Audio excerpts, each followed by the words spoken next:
역사의 평가라는 게 참 그렇죠. 때로는 정말이지 냉혹합니다. 한 시대의 지도자가 남긴 발자취는 시간이 흐를수록 더욱 선명한 하나의 판결문으로 남게 되니까요. 그런데 말입니다. 한 대통령이 군사 독재자보다도 더 가혹한 심판을 받았습니다. 대체 무엇이 국민들을 이토록 차갑게 등돌리게 만든 걸까요? 오늘 우리는 바로 그 거대한 물음의 답을 데이터 속에서 추적해보고자 합니다. 77%, 국민 10명 중 거의 8명이 윤석열 대통령에 대해 잘한 일보다 잘못한 일이 많다고 평가했습니다. 이 숫자는요, 우리 현대사의 그 어떤 인물보다도 높은 그야말로 역사상 가장 혹독한 평가입니다. 자, 이건 단순히 스쳐 지나갈 숫자가 아닙니다. 최근 한국갤럽의 조사를 통해 드러난 민심의 최종 판결문이라고 할 수 있죠.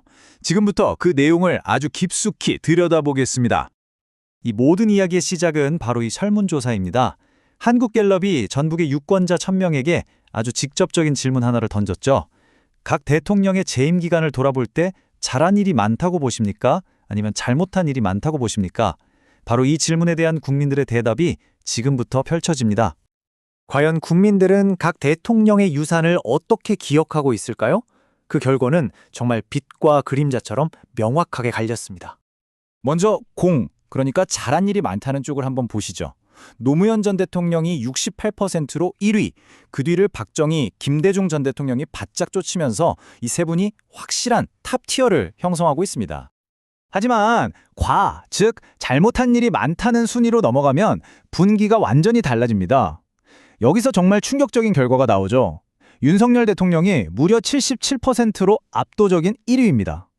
이게 어느 정도냐면요. 군사 쿠데타의 전두환, 탄핵당한 박근혜 전 대통령보다도 훨씬 높은 수치예요.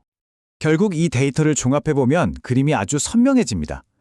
한쪽에는 국민의 기억 속에 공으로 남은 대통령들이 있고요.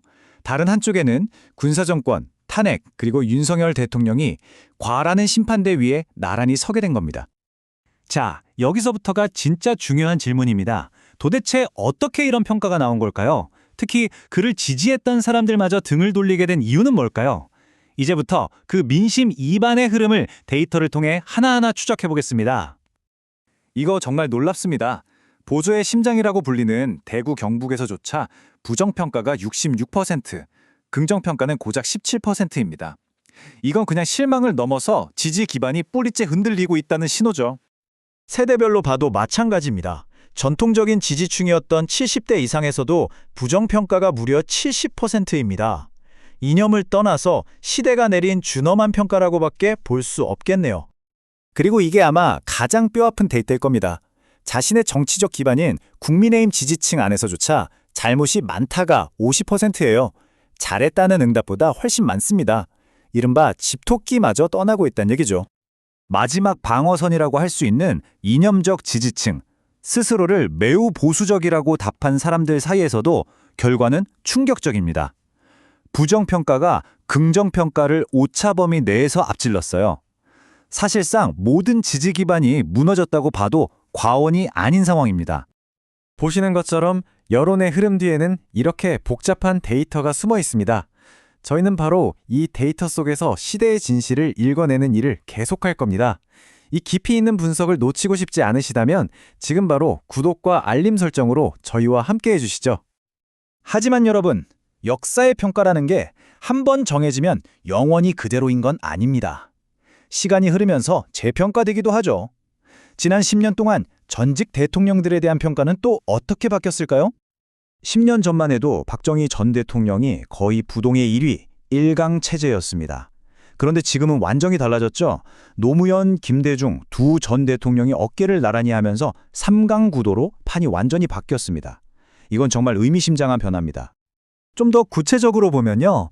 김영삼 전 대통령은 서거 이후에 금융실명제 같은 개혁 조치들이 다시 주목받으면서 평가가 크게 올랐고요. 이명박 전 대통령에 대한 부정적인 이미지도 10년이 지나면서 조금씩 옅어지는 모습입니다. 하지만 가장 중요한 흐름은 역시 노무현, 김대중 전 대통령입니다.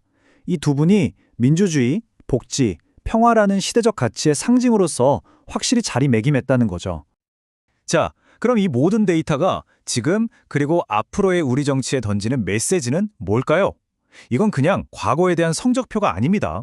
미래를 향한 일종의 선전포고라고도 할 수 있습니다. 가장 직접적인 의미는 바로 보수 기반의 균열입니다. TK, 고령층 같은 전통적인 지지 기반이 더 이상 하나의 단단한 안반이 아니라는 걸 이번 데이터가 여실히 보여주고 있는 겁니다. 맞습니다. 대통령의 유산은 그냥 역사책에 박제되는 게 아니에요. 바로 지금 오늘날의 정치 싸움에서 가장 강력한 무기 중 하나로 쓰이고 있는 거죠. 앞으로 선거는 점점 더 누구의 유산을 계승할 것인가를 묻는 싸움이 될 겁니다. 민주당은 당연히 노무현, 김대중의 긍정적 이미지를 가져오려 할 거고, 국민의힘은 박정희, 이명박의 유산에 기대서 지지층을 결집하려 하겠죠. 이른바 기억의 정치가 앞으로의 선거판을 좌우하게 될 겁니다. 오늘 보신 것처럼 진실의 조각들은 언제나 데이터 속에 숨어 있습니다. 저희는 앞으로도 우리 시대를 움직이는 이 보이지 않는 힘의 실체를 파헤쳐 나갈 겁니다.